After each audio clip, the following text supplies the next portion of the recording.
હિન્દુ આધ્યાત્મિક સેવા સંસ્થાન લઘુગ્રંથનું વિમોચન। રામના 64 ગુણના આધાર પર તૈયાર કરાયો લઘુગ્રંથ। મંત્રી પ્રદ્યુમન બાજા સહિત અનેક મહાનુભાવો હાજર રહ્યા। હિન્દી અને અંગ્રેજીમાં ગ્રંથનો ભાવાનુવાદ કરવામાં આવ્યો છે।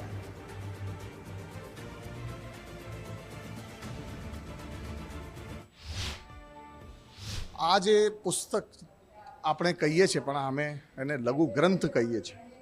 और આ લઘુ ગ્રંથ ભગવાન શ્રી રામના 64 ગુણો આપણે કહીએ છીએ। ભગવાનની 64 કલા હોય છે, એટલે 64 કલા એટલે સંપૂર્ણ ભગવાન આવી જાય, એટલે એ સૃષ્ટિ પણ આવી જાય, બધું જ એની અંદર આવી જાય। એટલે 64 કલાના જે રૂપ છે ભગવાનના, એ 64 ગુણો ઉપરની આ પુસ્તક આપણે બનાવી છે।